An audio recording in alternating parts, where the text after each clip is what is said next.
we had to come up with a compromise because we also have quite a few people in Asia, and it gets kind of late at night for them. Yes.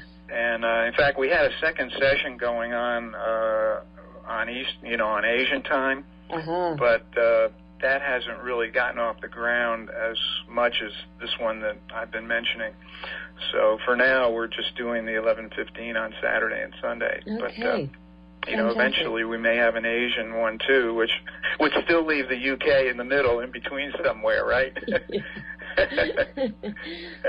So, Yogani, going back to the mudras, what are the importance of hand mudras, and maybe you could tell us a little bit about what they are? Oh, I'm glad you asked me about that. There are certain types of mudras, and I think hand mudras fall into this category, that sort of happen automatically when the energy begins to move.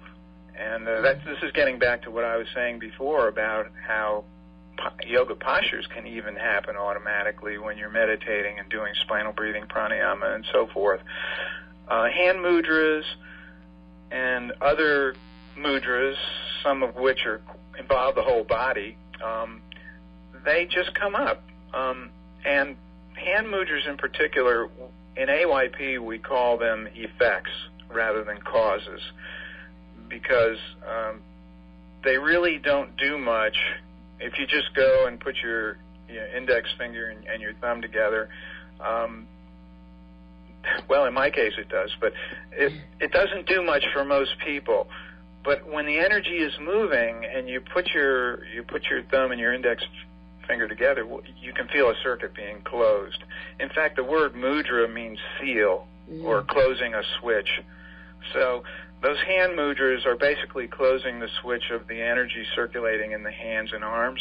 And when the energy is moving there, it will happen automatically. We don't introduce those as practice mudras per se, because they're not really at the core of the energy awakening in the body.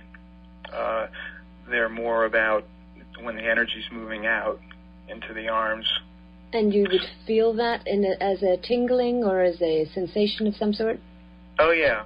It's an ecstatic energy that you can feel when you put your fingers together that way. Is it the same? When I do yoga, I have sensations of the energy rushing through my arms often to my fingertips, and I feel it totally energized. Would that be the same sensation? Yes. Yeah. Do you find yourself putting those two fingers together? Maybe. I haven't thought about it. I'll have to pay more attention. Yeah, it's those type of mudras, like I said, we consider them effects. Many people just sort of find themselves going in there when the energy's moving and, we need to close that circuit, But it doesn't do any good to close the circuit when there's no energy. It's kind of like turning on a light switch when there's no electricity, Once the electricity is there, then you might find that closing that switch is helpful. This is interesting because, I've been meditating for many years and using the hand mudras, but without real knowledge of what you're talking about. All kinds of things can happen when the energy starts moving. Some people experience movements of their arms or movements of their legs, and there are certain positions that may naturally occur that enable that energy to be better circulated in the body or beyond the body. But it isn't just about energy, of course. It's also about cultivating inner silence, which is the other component that goes with the energy. When you speak about awakening the Kundalini, can you describe what that would be? I know that you've said in Christian terms they talk about it as the arrival of the Holy Spirit. Yeah, well, there's all different kinds of definitions for the awakening of Kundalini. In fact, Kundalini is even given that name when it's not awakened. It essentially means coiled serpent. The word Kundalini means coiled serpent. So, the energy can be totally latent in the pelvic region with nothing going on at all. Mm-hmm. And then there can be a little bit moving, and then that's an awakening. There can be a lot moving, and that's part of the awakening. And then there could just be a total, just a total blast of energy where the person is totally overcome, and that's part of it too. So, it really depends what tradition you're coming from and what your experience is, and all of that to how you would define it. We just call it the awakening of ecstatic conductivity. Mm-hmm. And one of the criteria we use is when you raise your eyes to the point between the eyebrows, if you can feel that in your pelvic region and the area of your perineum, then that's the awakening of ecstatic radiance or conductivity. Mm-hmm. So it's the connection between the brow and the root, from our point of view, that represents that awakening. And it can be very subtle and slight, and we actually don't want it to become overwhelming, so we manage it very carefully. So if we have excess Kundalini, we go back to self-pacing and pulling back a little bit from anything that's too excessive. Yeah, and it's really important because if symptoms become excessive, and there are all kinds of symptoms that can come, they can be physical, there can be rash, there can be different types of physical things that happen in the body. There can also be emotional things that are happening. And the thing we want to be careful of when we're awakening Kundalini is that we don't want to get into excesses that cause us to have to stop everything and wait for a recovery, where you have to just go out and ground and walk and do a whole long laundry list of remedial actions to bring the Kundalini back into a stable condition. And while you're doing all of that, you can't really be practicing and going forward. So we're very careful about that, and we deal with it very specifically. And I think we do a pretty good job.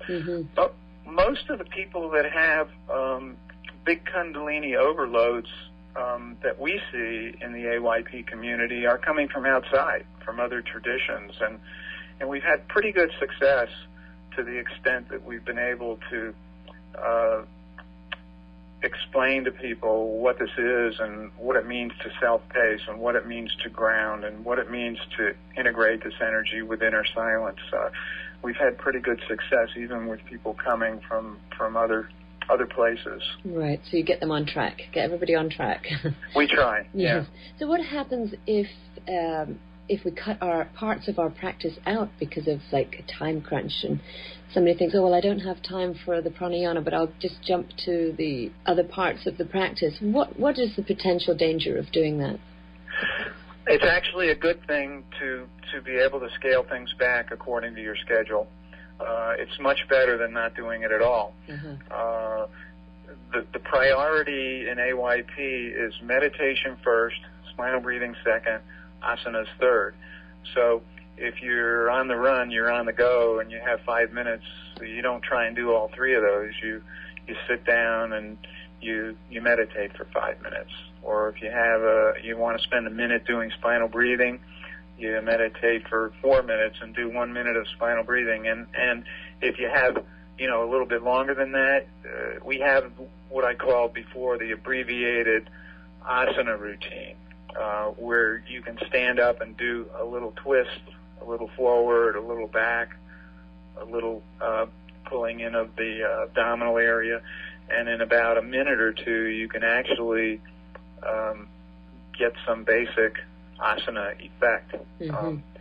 So it's very good to honor the practice, even if you have just a minute, just to sit and pick up the mantra for a minute when you're between meetings or something like that. Yes. Because then you're keeping the habit, so that when you do have your time back again, your schedule resumes a normal pattern, then you still have that habit, and then you can do your full routine. So that's the way we approach it. I must say it does take a lot of discipline to resist the slacking off and not doing the practice and twice a day. It takes a lot of discipline, don't you think? Well, once it becomes a habit, it doesn't. Yes. I think it takes discipline to develop the habit, but once we have I think the habit is much more important than what you do in any particular day.